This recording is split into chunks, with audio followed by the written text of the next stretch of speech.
Okay, we'll take it, whatever it is. I think, Oh, and I sent that's right.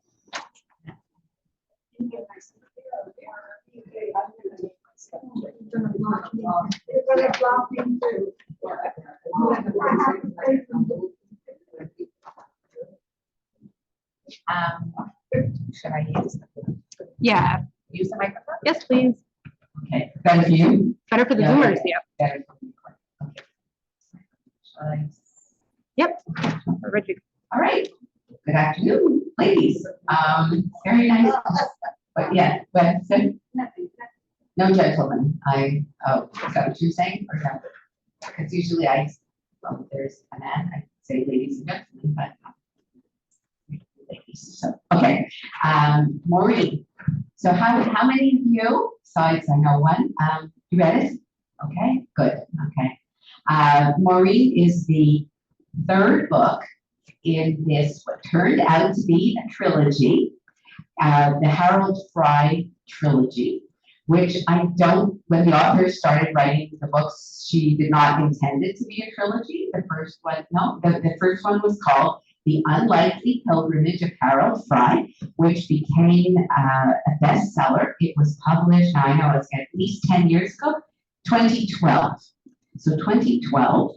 And it was a book that was written, the author says, in response, her own response to her father, Rachel Joyce, the author, to her father's illness and subsequent passing. And when she wanted to do something, when she was so grief-stricken, as she says in every interview when she's asked about it, that she didn't know what to do, and then she decided to write this book. So that's how The Unlikely Pilgrimage of Harold Fry came into being. And then The Love Song of Queenie Hennessy. It's so interesting because if you think of it like sort of the rhythm of the two titles of the first books, The Unlikely Pilgrimage of Harold Fry, and the next one is The Love Song of Miss Queenie Hennessy. So it kind of has the same rhythm to the title. And the third one is simply Maureen.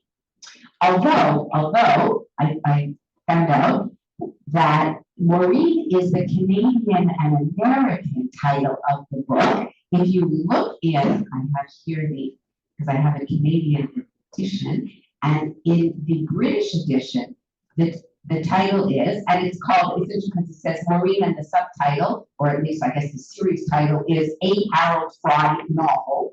So then you're thinking to yourself, well, there are going to be more Harold Fry novels, how many more Harold Fry novels, but I don't think so. And so the title in the UK, it was published as Maureen Fry and the Angel of the North. So that has more of the same feel to the title, like The Unlikely Pilgrimage of Harold Fry, The Love Song of Queenie Hennessy, Maureen Fry and the Angel of the North. But for some reason, and I never quite understand why North American or maybe American publishers change titles. So this became simply Maureen in the North American version of the book, but it's the third volume. I don't know, those of you who've been coming for a long time know, so we did the other two books by her, and I've also done several of her other books. We did a book called Perfect a number of years ago, nothing to do. Harold Fry was her first novel. And then after that, she realized that she could write, and we, her readers, her appreciative readers, at least I who enjoy her books very much, very grateful that she switched over. I'll tell you a bit about her background just to refresh your memory, that she started off her career, she's an actress, a Shakespearean actress, and then she had a career in radio, like for the BBC, because radio was a big thing, maybe not here so much, but apparently it still is in the United Kingdom, radio plays. And she starred in radio plays and wrote radio plays. And it was only after her father's illness and passing that she wrote that first book, Harold Fry, and switched over, although maybe she still continues to write radio plays, but it was the first time she switched over to the genre of novel. And there's a big difference in novel and radio play. And she said that in interviews as well, that when you're writing radio plays, it's only dialogue. and she said in one interview, you know, you can sometimes have a voiceover, but I regard that personally as cheating a bit because, okay, you could do it, but really, you know, if you're really good at the radio playwriting, then you should be able to get everything into the story that you need to tell just through the dialogue and not need the what sort of the crutch of a voiceover. But it's different. And which is probably, or I'm thinking maybe one of the reasons that I enjoy her writing so much is that as she is descriptive, I mean, she describes things, and she describes nature a lot in as the books go on. Well, as Harold Fry, because he's walking through. So he's walking from one corner to the southwest corner of England to the northeast corner on his pilgrimage. That's his unlikely pilgrimage, and there's a lot of description along the way. But in a radio, when you're writing script, it's dialogue, and you could maybe describe things through the dialogue, but you can't really rely on it. So her writing, whereas it is very descriptive, it's not flowery in the sense of, you know, lots of adjectives. She says things in few words, and she gets across her point, and the dialogue also, which is, I think I like, the dialogue rings very true, which you have to become. I mean, her craft was, as well as being an actress, because that's a very good beginning, and then writing these radio plays, that dialogue has to, that's your thing, it's dialogue. Because sometimes I find that in books, the authors, when you read, and to me the test is always try reading the book out loud. And if the dialogue sounds good, then like that's pretty authentic. But if you read it out loud and the dialogue sounds very unlikely, once you know, it's one thing to read it on the page, but when you say it out loud and it doesn't sound right, then it's like, So she, in her case, the dialogue rings very true. She is, just to give you a very little bit of background, well, I gave you a little bit already, but she is the author of these 3 novels, as well as one of her earlier books is called The Music Shop. She wrote Miss Benson's Beetle, which we did before this, which was a set, remember that tale? It was kind of a, very interesting set in a small island in the South Pacific, and it was quite a story. That was the one that came before Maureen. And Perfect was a very different book also. So she's able to write different kinds of books. As I said, she began her career as an actress, particularly a Shakespearean actress, and then went on to have a career on radio and acting, and then as well as writing afterwards. She adapted classics for the BBC Radio 4, including all of the Bronte novels. She really has classical training.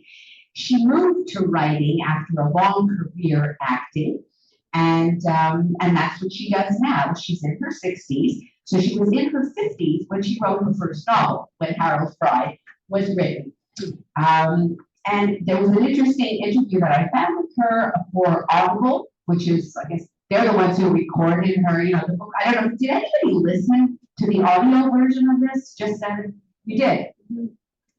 It was well done, as I recall. It was pre-COVID radio. I remember that it was well done. Because she wrote this during COVID, right? This novel was written. She called it her COVID novel, like for me. And she said, because she's talking with the interviewer here, I listened to the audio version, but I thought who she wanted particularly to read.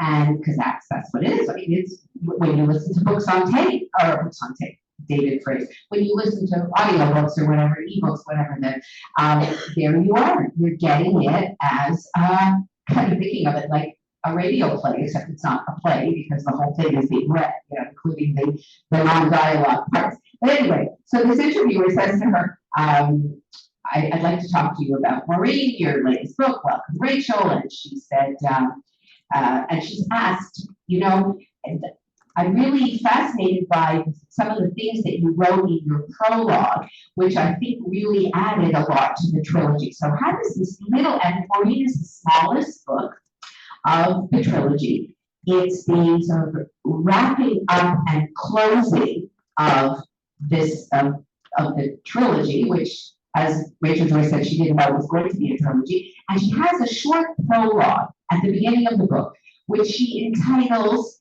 Opening Sticky Closet Doors. And this is what she writes. This is the author writing. This isn't the novel yet. We have a closet door that is always sticky. It's the kind of closet where we shove in things that we don't want to deal with, but yet can't throw out.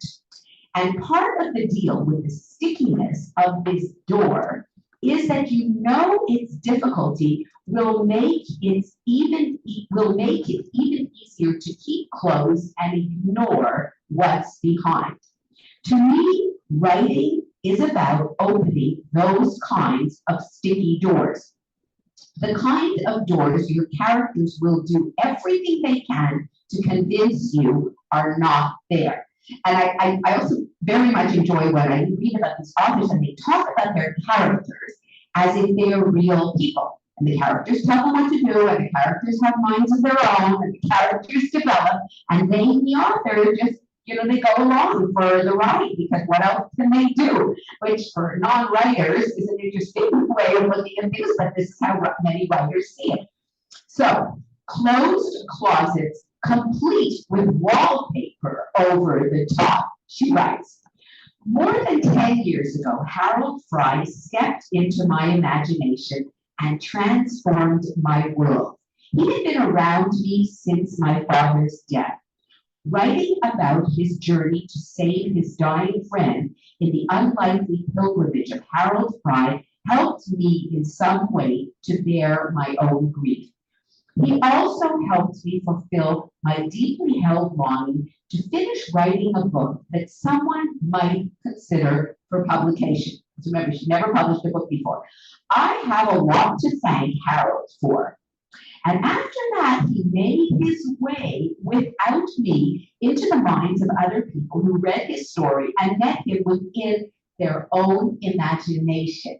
And this is a wonderful way of an author explaining what good fiction does with characters who find their way into our imagination, even though they're only fictitious characters. That's the power of good fiction, and that's why I think we read fiction, those of us who like character-driven kind of fiction. Those were crazy times. I became all of a sudden a best-selling book author, which I had never imagined. I was traveling from all around the world to countries I had never been. And when the book was first published, a reader, a very well-read woman, came up to me at a book signing and she said to me, "You do know this is a trilogy." Actually, what she had said was, "You do know this is a triptych." In some ways, this was music to my ears because I was missing my characters so much. She finished writing Harold Fry, and then she was bereft, not only of her late father, but of the characters that she created in the novel. So she said, I could see that there were characters that had not been fully realized in Harold's story because they could not be, because of the way the story was set up. Like if you remember, jog your memories, those of you, Harold Fry, he goes on this lengthy pilgrimage, and he's going, it's the sort of strangest setup of the book, right? He sets off. Remember how he sets off in the morning? He's going to post a letter in the post box at the end of his road, and it's a letter that he's writing to a former co-worker who he's found out is in hospice care at the opposite end of the country. He's in the southwest of England, and she's up in the northeast in a hospice. She is dying. We find out that she's dying of a throat cancer, which is what Rachel Joyce's father died of. So the details of her cancer are very much coming from her real life experience. So Harold Fry sets out to mail this letter, except he, in this bit, I guess, I don't know what, magical realism or whatever you want to call it, instead of putting the letter into the mailbox at the end of his road, he says, oh, maybe I'll just walk to the next one. And, oh, maybe I'll just walk to the next one. And that's how this unlikely pilgrimage of his starts. And he's not really, or at least consciously, was not intending to do this. And he goes on and on and on and on for 600 miles till he eventually makes it by the end of his pilgrimage to see his friend, Queenie Hennessy, his former co-worker. But we don't know, bits and pieces of the story come out, you know, and when you've read all three books, it's hard to remember. That's why I took all of them. It's hard to remember which one came from Harold Fry, and then what did we know in Queenie Hennessy? Because the way she sets it up, when she wrote Queenie Hennessy, she said, I wrote that as a self-standing novel. You could read Queenie Hennessy alone. There are references to Harold Fry, and you can get juxtapositions and little echoes through my work, she said, but you don't have to have read it. Maureen, on the other hand, I feel that, of course, you could read it alone if you want to, but you get so much more of it if you've read the other two, especially Queenie Hennessy, which I read back and reread already a couple of times. I mean, I love these books, so for me, it's a pleasure to reread them and just to see how she worked back and forth, because as I said, I don't remember when it came to Maureen what we knew already about Queenie and her relationship with Harold and with the son David. You know, what did we know? What didn't we know? But as she said, I couldn't say everything in Harold Fry because there were things that needed to be kept out of the story because of the story that I was writing.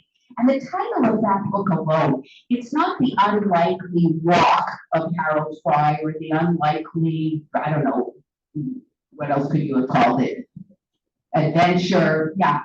It's specifically the word pilgrimage. And the word pilgrimage, you know, is used in a certain connotation. I mean, and it's even in the book, in Harold Fry, in the references to these Chaucer. You know, if anybody knows Chaucer, and I haven't really read much Chaucer on my own, but I kind of know vaguely that he wrote about, you know, the pilgrims, there were all these pilgrim stories. And a pilgrimage is a religious journey toward something, you know, to some holy place or burial site of a saint or holy person, or it's a pilgrimage where the pilgrim, the person doing the walking, is going for a particular reason, either to expiate a sin that he feels there's some religious or spiritual connotation to it. So that's what Harold was doing there. And then she says that, so this woman came up to me and said to me after Harold Fry, you know, this is a trilogy, like you're going to write 2 more books. And she hadn't really thought about it. And then she said, you know, readers are very often right. When she kind of saw this reader, when he read Harold Fry, what I had sort of seen, but I had turned my back on. And that was that there was Queenie, and that there also needed to be more story. And I wasn't really expecting, you know, the story when it came out, I thought, because there's so many unanswered questions in Harold Fry about Queenie and who was she and what was the relationship between Harold and Queenie, because here we get it from Harold, maybe Harold's point of view, although there's also, we have the person in the husband, and she's sitting around with her there, and they're telling her he's going to make it, he's going to make it, he's going to get her, don't worry. And but what was the relationship? We get to know that yes, Queenie was in love with Harold, but we're seeing when Harold reciprocated it in any way. I don't know, you know, are we going to find out in the next book? Are we going to emotionally worried? That's what she said. She had all of this. So she said, okay. The third, you know, she said, Queenie's story I found very easy to do because I knew what we had left out, and it was the 2 of them, and I knew what I needed to put in there. So it became the second one in the trilogy. But the third part, which is Maureen, or the Angel of the North, which I like the British title, I wish, you know, I like it. But the third part, said Rachel Joyce, for a long reasons I really stalled on, and it's a very, very long fight. 10 years between. Imagine, never books complete. You're on a radio play, didn't the perfect was in between, and then the Beetle was in between. She worked on radio play, then she worked on screenplay. Apparently, they made Maureen into a film, which I don't know, I have to look it up. I didn't have a chance to look it up, but it talks about the actors who's playing, and yeah, story. She's his wife, Maureen. Her name is Maureen. Yeah, it's Maureen. Maureen is his wife. So there's this triangle, there's a trilogy, there's a triangle. There's his wife, He said it was a former colleague who had a, but it was a couple, and they worked very closely together for a number of years. But he also played another role in the story, a very important role, which we find out as the books go on. So she said, I didn't want to get into writing this book for whatever the reason, but finally I did it. And she said that, you know, Maureen is such a pleasure in both of these books. And every time I tried to write it, it just didn't sound right. I read 4 versions of this book. And I don't just mean the beginning of the book. I wrote 4 complete versions of this book. Well, and every time I got to the end, I thought, that's not it. That's not it. I haven't found it. So I had to discuss it. And I had to get on with whatever else I was doing. So maybe, so then I'm thinking, oh, she was writing other novels and doing other stuff, but Maureen was still there, but she knew she had to complete the trilogy. She just couldn't figure out how to do it right. And that's writing 4 novels and throwing them out. So she said, you know, she said, I think partly because Maureen is a very tricky character. Not like Harold, who, you know, everybody loves Harold. Everybody loves Harold Fraud, and that was part of the thing. He went on this pilgrimage, he went walk away with.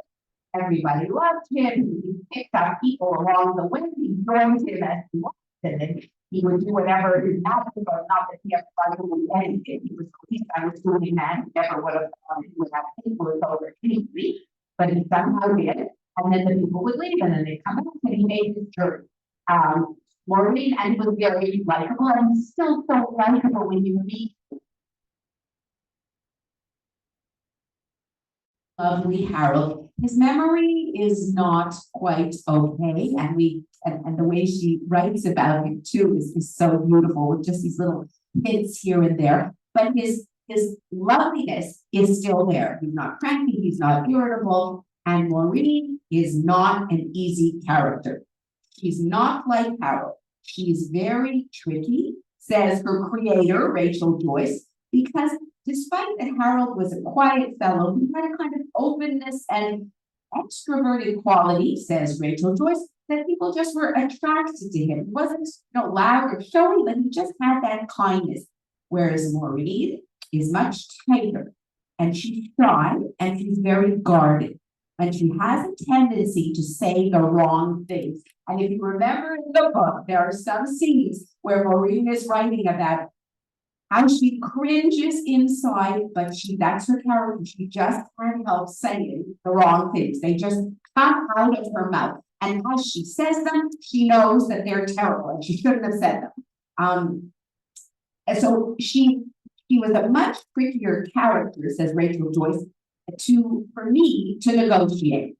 And she also says, the author, because her story, Maureen's story, is so much about the kind of passing grief on to something else. And the whole trilogy of the books, I think, has been about this is Rachel Joyce talking, my process of working out my grief with my dad.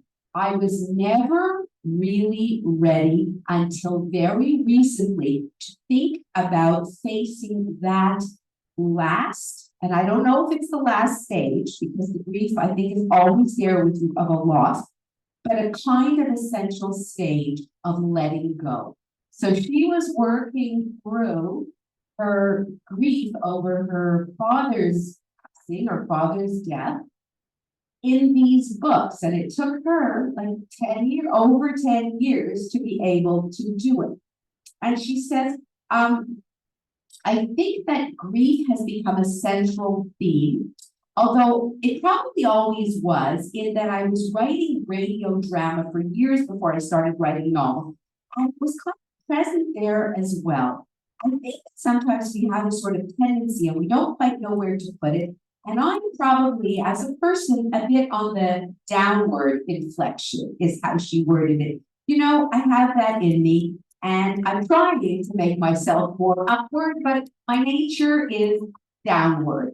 And she said that that sense of loss, of being on the outside of things or not quite reaching things, I've always had that in my personality, and then the death of my father helped me to write Harold Fry. And I think because I needed to put my feelings somewhere because of that lacerating sense of loss that I was feeling back then. So she says, then I continued and I wrote Queenie Hennessy. And now I came to write Maureen. And so she says, it's really funny when people come up to me on book tours or wherever or readings, she says, there is a kind of vulnerability that when I used to go and see my father when he was in the hospital, when he was having treatments for his cancer, Harold Fry was very much like my father. He always wore a jacket and a tie, my father, even when he was going for his chemo treatments. And I would think to myself, Dad, or I'd say to him, you don't need to wear a jacket and a tie. And he'd say, no. This is a very British kind of thing. And it was like, they didn't want to, it's a British stoicism, not wanting to seem vulnerable. And that was very much part of Harold. She said, there were people who wrote to me after Harold Fry came out and said, why doesn't Harold change his shoes? Why is he wearing those, they call them deck shoes? So the British term, but what do we call them here? They have like Sperry topsider boat shoes? Boat.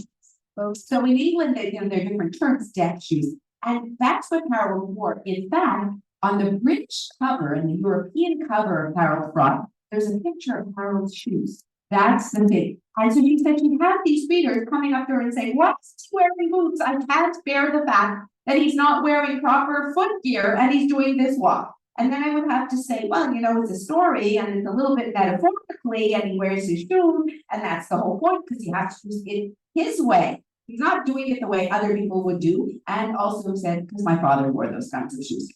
And so she says, but Maureen, now, she said, one day Maureen appeared to me and said, okay, so what are you going to do about me? And so I thought, okay, well, her voice is still consistent after 10 years since I wrote Harold. Here's Maureen saying, okay, it's my turn. And she makes me laugh. Her manner makes me laugh, even though it is quite abrasive sometimes, because those of you who are following the story, I mean, even at the beginning, and then I went back to look, how was Maureen portrayed 10 years earlier in Harold Fry? And very abrasive and not, snippy, very snippy. Yes, very snippy. And Maureen herself, when she's reflective, which she is, she's not an unreflective person. She knows she's snippy. She knows she's difficult. She knows she's a hard person to like. But that's who she is, and she tries, or sort of tries, or as much as she can. And she says, and her creator, or the author who wrote her voice down, says that it's been really, really clear to me that who Maureen was. I wrote originally a very short rating play. Then she wrote the 4 drafts of the novel that she didn't like, and then we get the final product. And she says that, Maureen was a woman who was, as Maureen says, I know that I'm a hard person to like. I know that I'm really a very difficult person. And so in this introduction, actually it's true, in this one, there's a picture of shoes here. It's Harold, think that are Maureen's shoes or Harold's shoes, it's hard to tell. Anyway, so he said here, okay, so came to Maureen, Harold's difficult wife. She was that closet door that I had left closed. But the problem was that I shared Maureen's point of view. I did not want to open that door. I wasn't yet ready to face what Maureen has to face. I write about characters with a complexity. I recognize I need to know better, but Maureen was a step too far. So what I did do was I wrote this instead. Like she knew that Maureen would have to be, but she couldn't deal with it yet. So I wrote the love song of Queenie Hennessy as a companion story. It wasn't really a prequel or a sequel, but it was a freestanding novel that you could have read without, this is the author talking, without having picked up the first one. Or if you would like to, read side by side with Harold, finding those little juxtapositions and echoes along the way.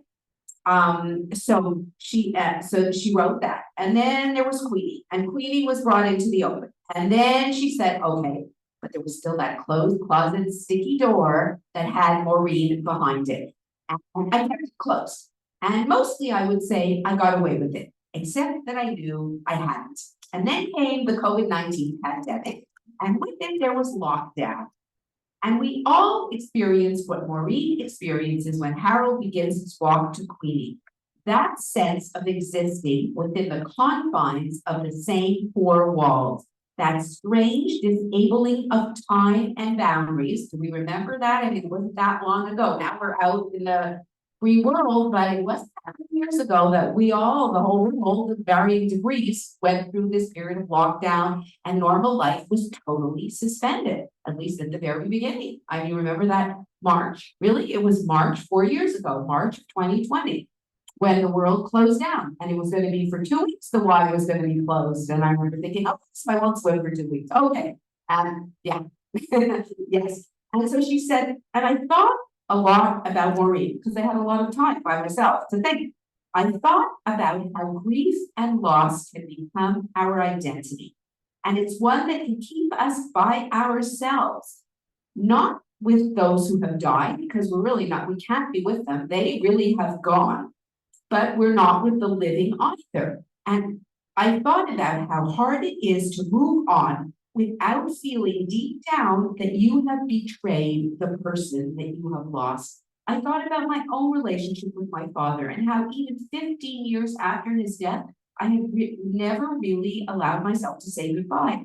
I realized that I was ready to try to help Maureen make that difficult journey of reconciliation that he needs to make alone and apart from Harold. So I thought, if these characters are still so strongly in my mind, well, maybe it's time to write about them now. Maybe it's time for me to open that sticky closet door. So here, with Maureen, we pick up Harold and Maureen 10 years later in 2022. After that walk, that decade ago walk that had changed Harold's life, and Maureen's too, even though she didn't go along on it, and they lived through the pandemic, because it's mentioned briefly, not a big part of the story.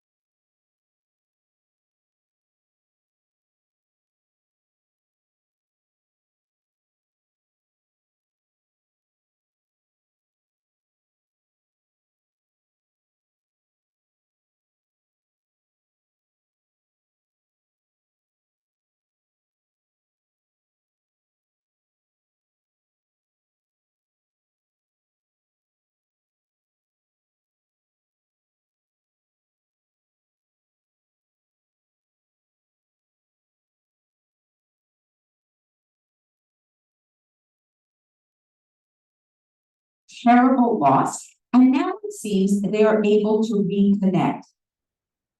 But even though their marriage had been healed by Harold's walk in the first book, Maureen knows that now it's her turn. And if Harold was healed as best as he could be, she still needed to be healed.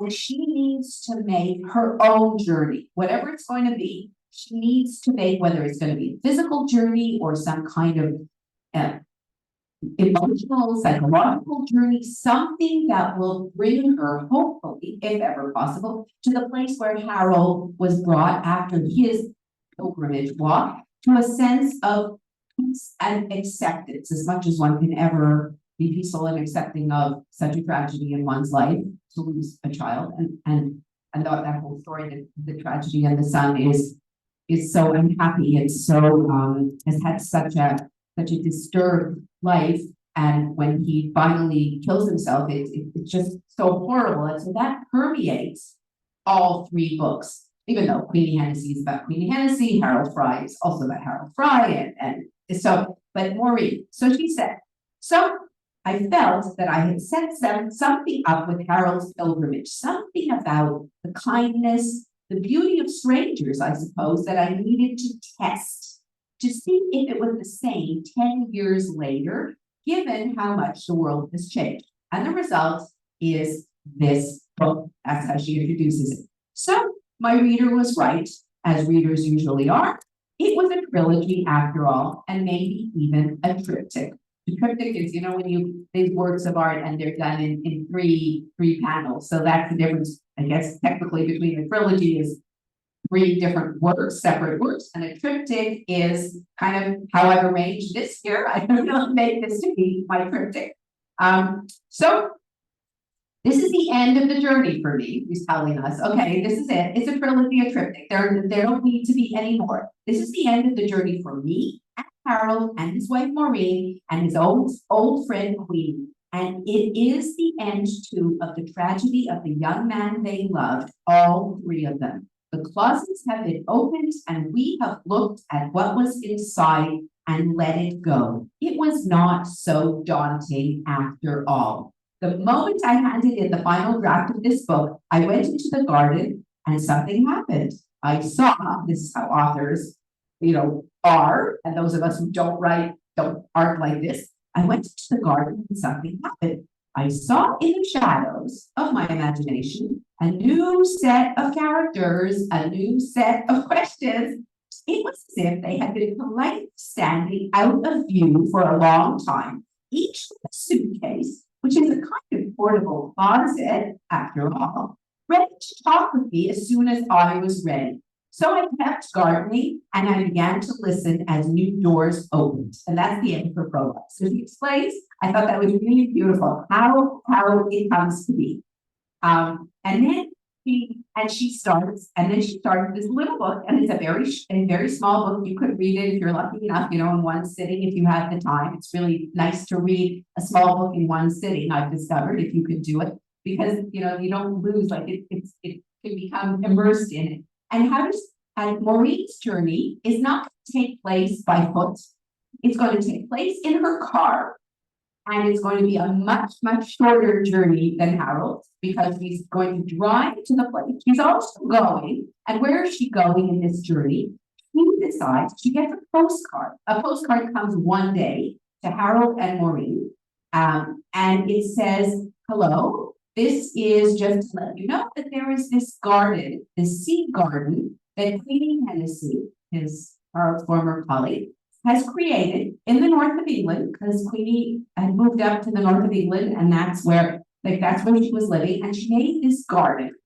And Rachel Joyce said, I have no idea, what's a sea garden? What does that mean? So it turns out it wasn't a garden, it wasn't growing vegetables, it was this place.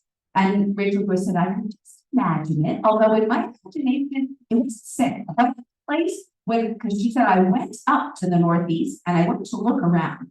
And I did see some houses, these kind of tin-roofed vacation chalets by the sea, and they really did exist, like I created in my novel. They were set a little bit further back than I had imagined them. And this sea garden that Queenie Hennessy creates, that the author has Queenie create, is a garden of all kinds of random objects, stones and twigs and branches and pieces of wood and sparkly things and hanging things and all. And people come there, and she created this garden as a tribute. And she put in it what we find out. And so what gets Maureen going on this trip, because in this postcard, the person who writes her the postcard is a woman who Harold has met, who met 10 years earlier on his pilgrimage, who said that Harold changed her life. And she sent this postcard and says, there is a tribute to your late son, David, in Queenie's garden by the sea. And Maureen reads this and she is enraged. What right does Queenie Hennessy have her son? What right does she, what role did he play? Did she know what was going on here? And those of you who read the book or didn't, I don't remember, one of the things that goes little mysteries, as in little mysteries of life, was that Maureen always wondered, did they have an affair, Harold, her husband Harold, and Queen? Was that what was going on? They were colleagues, they worked together. Oh, okay, the men and women can be friends, but there's more to, because men are men and women are women, and it's like, so she wonders, did they have an affair? And how do we know about David, and had she ever met? And it's in the book, it's in Queenie Hennessy that we find out that yes, we did know David and how she knew David. And that makes things even more complex, but even Harold never knew that Queenie knew their son David and what the relationship between Queenie and David was. And we do find out eventually that Harold was good friends with Queenie, but he never cheated on his wife. He loved his prickly, difficult wife, Maureen. He adored her. And he loved him too. There are these descriptions how he's not the kind of man she ever would have imagined herself marrying as a young woman. They're married 50 years when the book opens, or over 50 years when the story opens. They're in their 70s, Queenie and Harold. But there are a lot of these, back memories where Maureen was in love with Harold, even though he wasn't the good-looking, Oxford-educated kind of fellow that she and her parents, especially her mother, wanted Maureen to marry. But Harold never realizes that, yes, Queenie Hennessy was in love with him, and Queenie was. Nothing ever, at least nothing physical ever happened, and Queenie, it was unrequited love for her the whole time, which is why she goes away from Harold at one point, and Harold never sees her again. And then there's that journey where in the May, when he finds out that she's dying. So there's all these things that are going on. And Maureen, 10 years earlier, was staying at home in that house where she would go every day and sit in the room of her son. And imagine, and repaints the room, and his room was painted yellow, which, as she realizes later on, was absolutely the wrong color for his room to have been, given who he was, his personality. And but Maureen realizes that she has to, or at least the author Rachel Joyce realizes that Maureen has to find her sets of clothes, because Queenie had hers on the relationship between herself and Harold and David, the complex relationship between her and David, the son. And Harold made his peace after he did his pilgrimage 10 years earlier, but Maureen has still never done so. And so here we are 10 years later, and how does she open this last little piece of the trilogy? He entitles the first chapter Winter Journey. It was too early for bird song. Harold lay beside her, his hands neat on his chest. Looking so peaceful, she wondered where he traveled in his sleep. Certainly not the places she went.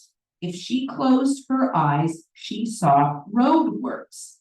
Dear God, she thought, this is no good. She got up in the pitch black, took off her nightdress, and put on her best blue blouse with a pair of comfortable slacks and a cardigan. Harold, she called, are you awake? But he didn't stir. She picked up her shoes and shut the bedroom door without a sound. Oh, yeah, so these are Maureen's shoes in the beginning. They're not Harold's. If she didn't go now, she never would. That's the opening paragraph of the book. Downstairs, just listen, this is writing, how evocative it is. Downstairs, she switched on the kettle, and while it boiled, she got out her marigolds, which I imagine is some British cleaning product, because it's with a capital M, and wiped a few surfaces. Maureen, she said out loud, because she was no fool. She could tell what she was doing, even if her hands couldn't. Fussy, that's what. She made a flask of instant coffee and a round of sandwiches that she wrapped in cling film. It's a very British word, it's different.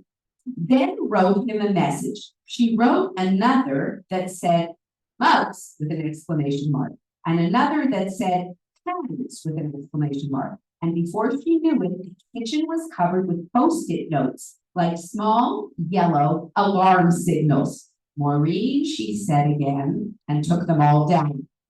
Go now, go, she's talking to herself.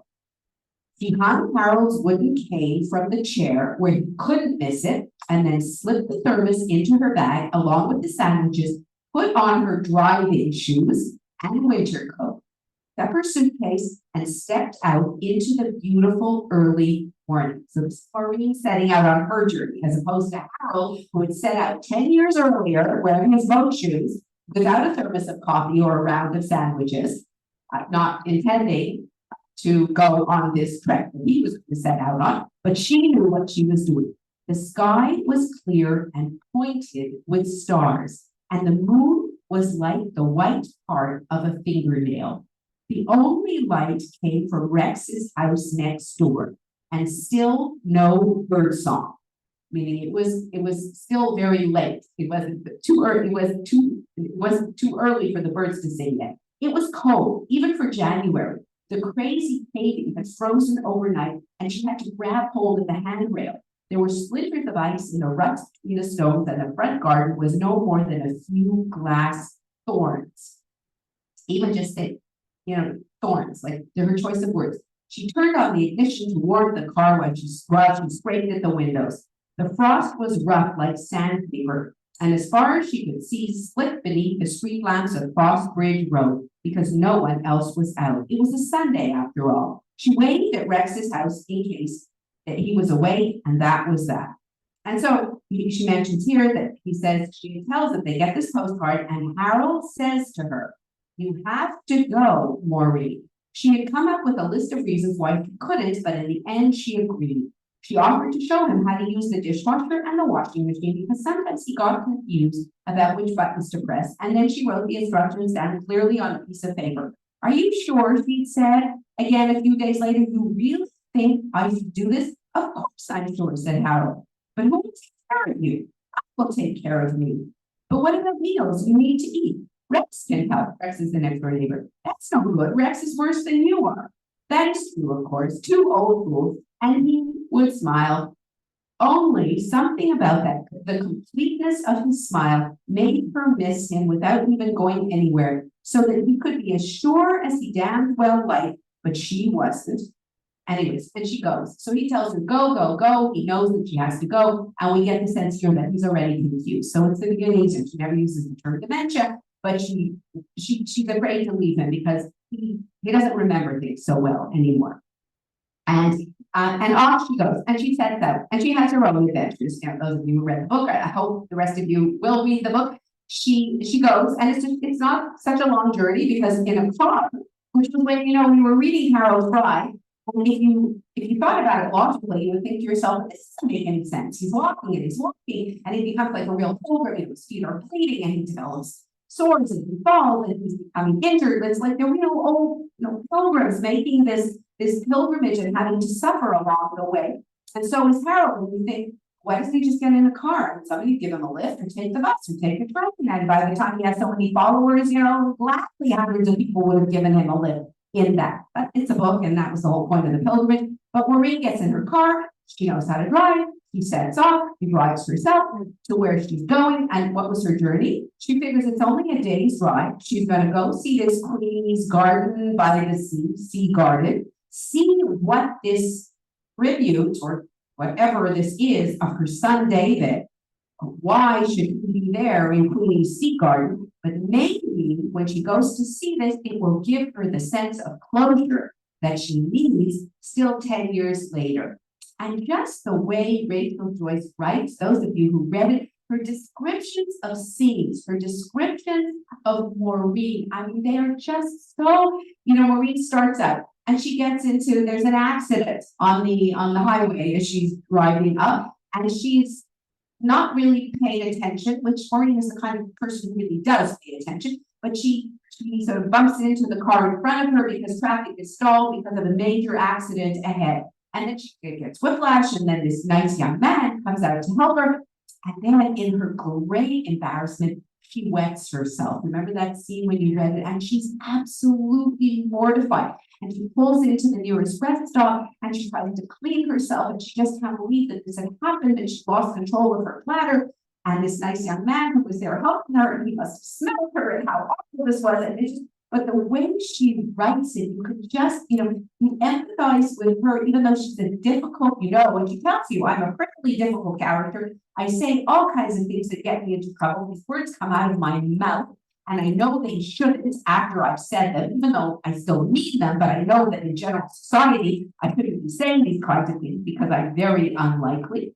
And she says that the author says early on in the story that Harold had met kindness on his journey, or he had brought out love in other people. But it was not like that for Maureen, a difficult child. And then she brings back some episodes of her childhood when she'd been so difficult. And we find out that her mother had been a very unhappy woman who was very not happy in her marriage, always criticizing her husband, and Maureen's father adored her. Her mother was very unhappy living out in the countryside because she felt that and her mother was a beautiful woman and she should have been in the big city, but she marries this man and they're out in the country, and she dresses Maureen in these frilly little frocks, and Maureen is made fun of in school, and Maureen's parents feel that she's so brilliant and so different, and Maureen thinks that of herself as a child. So of course you can imagine the other kids in the school don't like her and they bully her and they taunt her. And then so she lives the character, even if it's a small book. I mean, it's 150 pages, not even 150 pages. It's only 136 pages, the Maureen story. It fleshes it out. And Maureen makes her journey. She meets this woman who Harold Fry has met along the way. She is the recipient of the kindness of strangers, which she never wanted to be. This woman, Kate, who's living in a trailer, in a trailer park with other women activists, and Maureen is thinking she'd never met an activist in her life, and she was really nervous. What is an activist woman? But this woman is kind to her and takes care of her. Maureen has another accident when she goes to the garden, when she sees this tribute to David, and is so enraged that how dare she make something of her, Maureen's son? And she tries to pull this thing out of the ground, and she falls and hits her head, and more. There's a lot of stuff happens in this little 136 pages. And by the time Maureen, despite herself, despite who she is, he does find at the end of the book, and that's what Rachel Joyce is known for, if you've read her other books, is there's hopefulness at the end of her story. It's not that there are not difficult things in life. It's not that there's not grief and loss and so many difficult things happening, but she has a sense of humor. She has a way of describing her characters, and the dialogue is always spot on because that comes from the training that Rachel Joyce has had as an actress and as a radio screenplay writer. That Maureen, by the time she comes to the end of her journey, and her journey is so much smaller, it's a journey of only several days as compared to the months Harold 10 years earlier walking across, up and down the length of the country. She's only gone very briefly, but so much happens to her in those intense few days that by the end of the story, how does she end it? She said, from the car park, which is the British term, right, of the parking lot, Maureen rang Harold. She told him that she would drive through the evening and be home very late, although she wanted to drop off a card for a night security man who had been helpful near Exeter on her way up. So she was in her car, even though that's not really the way to do a pilgrimage, she's had her experiences. To all this, Harold said, yes, goodness, yes, she must drive carefully and stop wherever she needed. If she wanted to, she must find a place to sleep. He couldn't wait to see her, but the most important thing was that she was safe. And then she asked him, what have you two eaten today? Oh, we've eaten like kings. Rex and I had sandwiches. Remember that at the beginning? She's afraid, like, what are you going to eat? And then in the book, it says that she cooked meals for the two of them and froze them and told Rex, and there were all these freezer full of meals for them to eat. And she was afraid. All they were going to do, these two men, the neighbor next door, who doesn't sound like he had dementia, but he's a man and he didn't like to cook. And so the two of them, so she asked Harold in the last bit of the book, so what did you eat? What did you put in the sandwiches? Sandwiches? This is Harold replying, yes. Oh, I don't think we put anything inside them. So they were bread then. Really, they were bread. Yes, he said, laughing, as if this was a happy new word hadn't come across before. So this is like, just think of this sentence, it's just so, the way she puts it is so lovely because she's telling us about his forgetfulness. That just the way he says, oh, did you get that, Rex? Sandwiches? Because Rex is sitting next to him. Maureen took one last look across the bay toward Queenie's garden. Great things had been happening in the world, even though she hadn't noticed.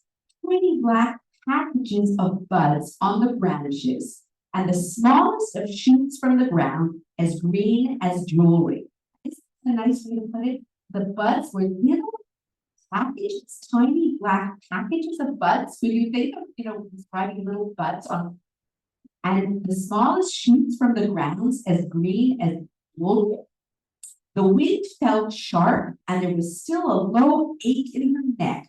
She had this injury, but she experienced no pain. Maureen stayed a while longer, reluctant to give up the last of the day, reluctant even to give up her solitude. It was so peaceful, and this is the first time we hear Maureen and peaceful, together. In the distance, Queenie's garden waved and sparkled. She watched the clouds thrill with gold against the bracken red sky, and the light that ticked upwards in floods, even though the sun was no more than a lozenge on the horizon. A flock of tiny brown birds swooped down to a winter bush, chattering away like gossips on a street corner. What was it they were saying? Whatever it was, she liked it. And this is also positive for Maureen. So busy, so loud. She couldn't say how, and if she didn't need to, but she knew she was the happiest she had been in a long time. Maureen, she said quietly. Maureen, Maureen. Then she got into the car to make the journey home. And that's how she ends the book.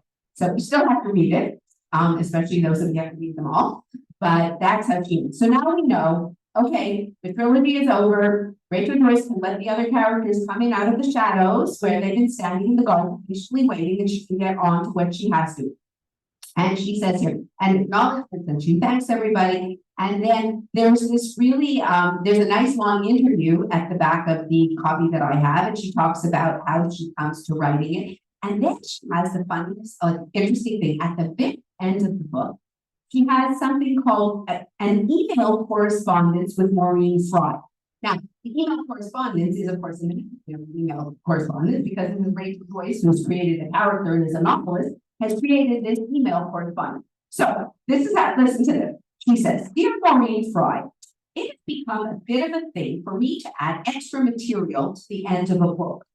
Exactly what she's doing, right? Adding extra material. And when you get these nowadays, you get these certain copies, I guess they're paperback, maybe in hardcover too sometimes. So the publisher puts in an interview and the publisher puts a discussion question. So Rachel Joyce, I don't know, it's tongue in cheek. It's been a thing for me to add extra material to the end of the book. And I wondered if you would allow me to interview you. With best wishes, Rachel Joyce. Rachel Joyce, the author, the creator. Dear Rachel Joyce, who are you? What book? And what do you mean by a bit of a thing? Yours, Maureen Fry. P.S. Are you a journalist?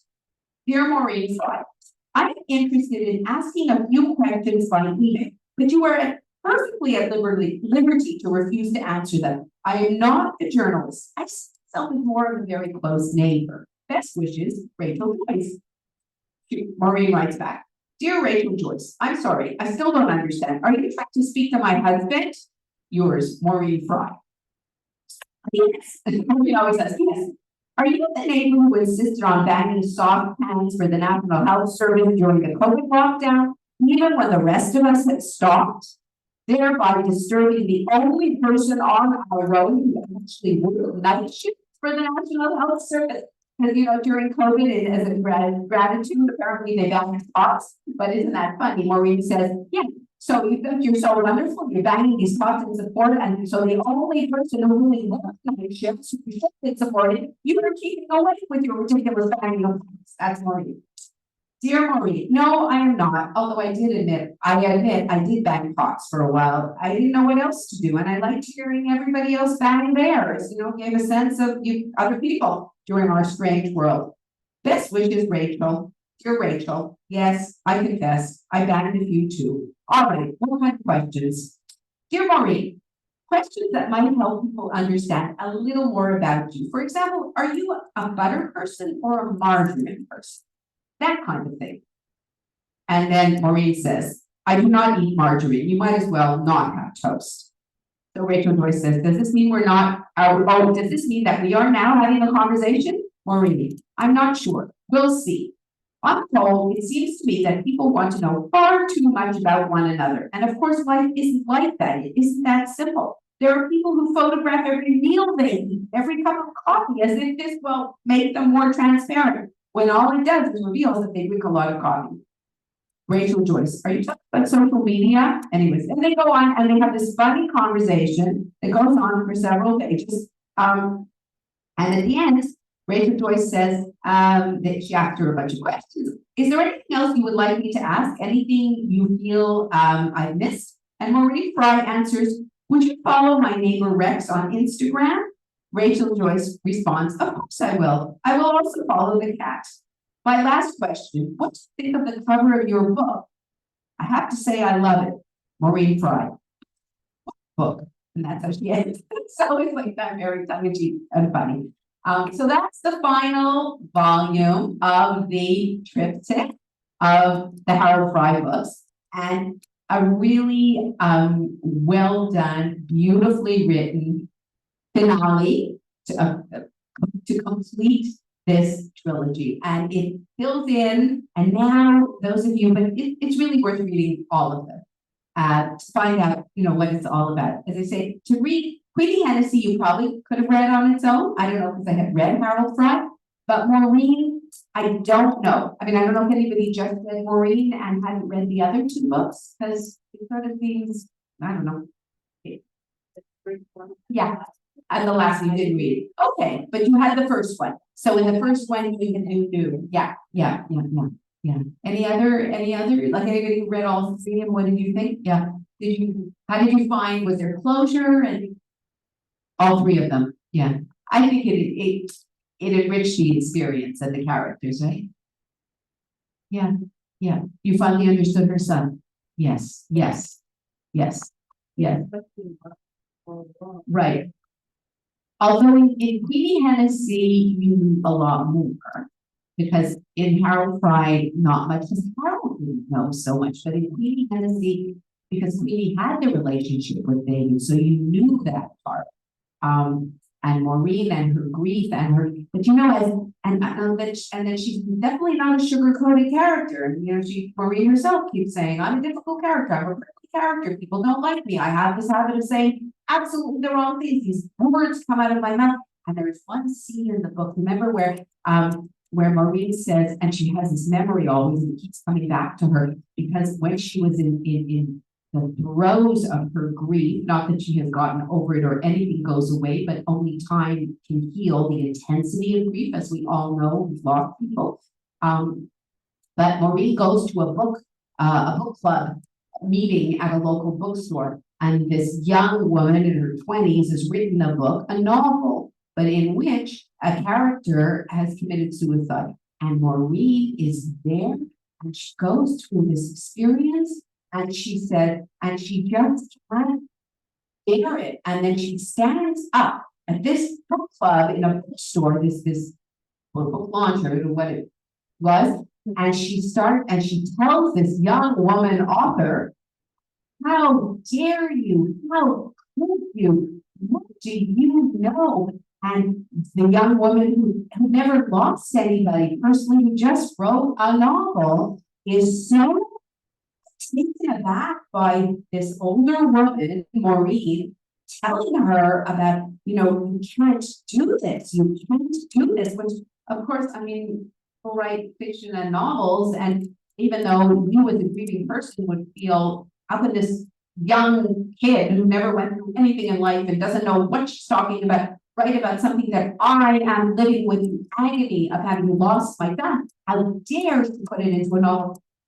But as she remembers it, she cringes years later at the memory of herself. But on the other hand, when she sees, and a little bit later on, she sees an interview with the same young author who said, I decided not to write fiction anymore. I'm going to stick to nonfiction because, and Maureen realizes it's because of what she had said at that book talk. So there are several little episodes like that in the book. So beautifully done, and yes.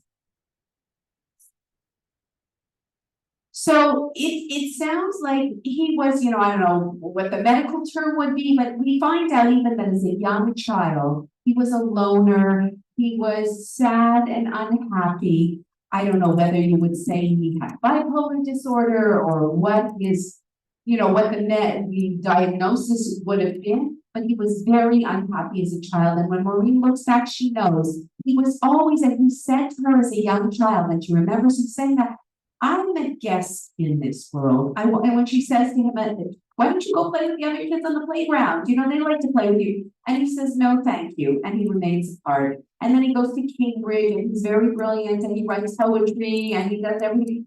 But he becomes addicted to alcohol and to pills. And I mean, it's mental. It sounds like it's mental illness and what comes of it. And it's terribly sad. And it's nothing that Maureen could have done. But as parents, yes. I just wanted to say, I think part of her personality is her upbringing. And that's why she comes to That her parents, that they treated her like a princess, like the princess. Also different and regarded as, right, yeah. But also, so there was that nature versus nurture thing too, right? So there was definitely her upbringing. And then it was also, some people are just, the glass is half full and they're cheerful and easygoing and the same things can happen to different people and people react differently. So yeah, definitely her up. Yeah, anyway, thank you very much. If anybody wants to say anything, I'm fine, but I think that the Zoom session is, yeah.